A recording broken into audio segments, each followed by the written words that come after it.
Location તો મને નથી મોકલતો, લોકેશન મોકલે એટલે આગળ ન્યા હું ભેગો અહીંયા કરે. જ છું, ઈ જ કહું, અમદાવાદમાં જ છું. લોકેશન મોકલે તો નો એને કહી દઈએ આગળ. કોઈ પણ છોકરીઓ કે કોઈ પણ એના ભેગું આવતી ગુણભાઈ? 2 છોકરીઓ આવતી. હાલો હું તમારા મેનું બધું નાખું છું. હા નાખી ગયો મારા ભાઈ. હા મિત્રો અત્યારે સોશિયલ મીડિયામાં બસ એક જ વાત ચાલી રહી છે, વિવાદ વિવાદ અને વિવાદ. હા મિત્રો, જો તમે સોશિયલ મીડિયામાં એક્ટિવ હશો તો તમને લોકોને તો ખબર જ હશે કે અત્યારે સોશિયલ મીડિયામાં બહુ જ વિવાદ ચાલી રહ્યો છે. અને મિત્રો 2025 ની શરૂઆત જ વિવાદથી થઈ છે. હા મિત્રો, થોડા સમય પહેલા દેવાયત ખબર અને બ્રિજદાન ગઢવીનો સોશિયલ મીડિયામાં વિવાદ ચાલી રહ્યો હતો. અને મિત્રો એ વિવાદ પછી કીર્તિ પટેલ અને ખજૂરભાઈનો વિવાદ આવ્યો. અને ત્યારબાદ કાજલ મહેરિયા અને કોઈ એક સિંગર હતો તેમનો પણ વિવાદ સામે આવ્યો હતો. અને મિત્રો અત્યારે કીર્તિ પટેલ, લાલાભાઈ આહિર અને વિશ્વાસ સોનીનો વિવાદના વિડીયો વાયરલ થઈ રહ્યા છે.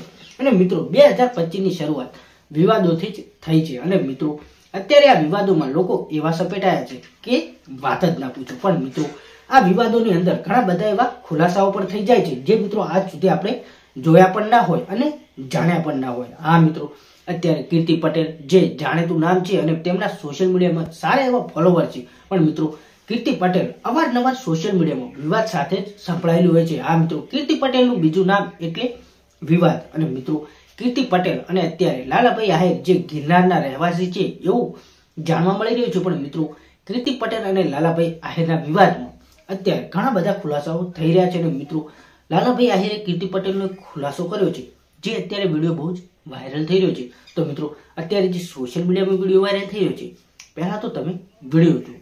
બેન હા કીર્તિ બોલ. હાલો હાલો. હા હાલો. આપણું એવું કેવાનું થાય, ખજૂરભાઈ ને ફોન કરીને કહી દેવાનું ભાઈ. નહીં એમ નહીં, જો આ બધી વસ્તુ છે કેવું છે એની પર્સનલ લાઈફ કહેવાય. મારી વાત સાંભળો લાલભાઈ, 6 મહિના પણ હું તમને ગેરંટી આપું લાલભાઈ, ઈ કેસમાં હું કોઈ દી હાજર નહીં થાઉં ને કઈ નહીં કરું. ઈ કેસ એમના નો પતાવું ને, તમે આ મને બેન માનો છો ને, તો એકવાર બેન ઉપર ભરોસો કરી જો. હાલો હા હું ભરોસો કરું, હું ના નથી પાડતો કે ધારો કે જો ખજૂરભાઈ ત્યારે નીચું જોવું પડે ને એવું કામ આ બેન નહીં કરે. સમાધાન કરું ને તોય મારા ભાઈ ને પેલો ફોન કરીશ. બોલો પછી કઈ? હા બરાબર, 100% ની વાત છે.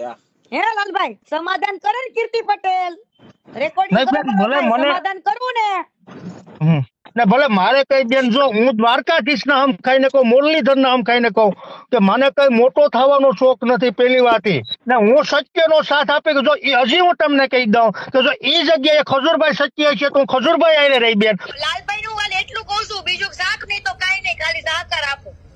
એને રત્ન એવોર્ડ જોઈશે. શું એને રત્ન એવોર્ડ લેવો છે સેવાનો. લાલભાઈ છે ને લાલભાઈ, લાલભાઈ બધા વિડીયો બનાવી સત્ય બનાવે છે, બરાબર? એમને લાગે કે આ વાત સત્ય છે, એના ઉપર વિડીયો બનાવે. પણ લાલભાઈ ભલે હમણાં પણ સત્ય બોલે છે. કીર્તિ પટેલ ઘણા ના આ તો ખજૂર છે. આની પેલા હમણાં આની પેલા નામ ન લેતો. આપણે શું કરવાનું છે લાલભાઈ ખબર હે? હવે ચોખ્ખું કહેવાનું છે કે જો તારા મેટર બંધ કરાવી હોય ને તો તું અમને 4 રૂપિયા દે. અમારે ગરીબોના ઘર બનાવવા છે પૈસેથી. તો મિત્રો તમે આ વિડીયોમાં જોઈ શકો છો કે આ વિડીયોમાં કીર્તિ પટેલના કોઈ જૂના કાંડ હોય તે અત્યારે બહાર આવી રહ્યા છે. મિત્રો લાલાભાઈ આહિર કીર્તિ પટેલ સામે ઉતરી આવ્યા છે. અને મિત્રો કીર્તિ પટેલના સપોર્ટમાં ઘણા બધા માણસો પણ છે. પણ મિત્રો લાલાભાઈ આહિરના સપોર્ટમાં અત્યારે ઘણા બધા લોકો છે, કેમ કે તે સચ્ચાઈ અને સાચાને ન્યાય અપાવે છે. પણ મિત્રો તમને શું લાગે છે આમાંથી કોણ સાચું હોઈ શકે? મિત્રો આપણે હવે જોવાનું એ જ રહ્યું છે કે આ બેમાંથી શું ખુલાસાઓ થશે અને કોણ કોણ વધારે ખુલાસાઓ બહાર લાવશે અને કોણ આમાં સાચું સાબિત થશે. તો મિત્રો આપણે તો આ વિડીયોમાં માહિતી માટે વિડીયો બનાવ્યો છે. અને મિત્રો તમે કોને સપોર્ટ કરો છો તે કમેન્ટ કરીને જણાવજો. અને મિત્રો અત્યારે આ સોશિયલ મીડિયામાં જે વિવાદ ચાલી રહ્યો છે તેમાં તો, અને મિત્રો અત્યારે જે વિવાદ ચાલી રહ્યો છે તેમાં ઘણા બધા લોકો ઘણા બધા સોશિયલ મીડિયામાં વિડીયો અપલોડ કરી રહ્યા છે. પણ મિત્રો આ બંનેમાંથી કોણ સાચું છે તે હજુ સુધી બહાર નથી આવ્યું. અને મિત્રો આપણે જે જાણકારી મળે છે તે ઇન્ટરનેટ અને સોશિયલ મીડિયા દ્વારા મેળવીએ છીએ. અને મિત્રો તમને શું લાગે છે કે આમાં કોણ સાચું હોઈ શકે? તમારી રાય કમેન્ટ કરીને જણાવજો. અને મિત્રો તમને વિડીયો પસંદ આવે તો વિડીયોને લાઈક કરો અને ચેનલ પર નવા તો ચેનલને સબસ્ક્રાઇબ કરો. મળીશું એક નવા વિડીયો સાથે. ત્યાં સુધી જય હિન્દ, જય માતા.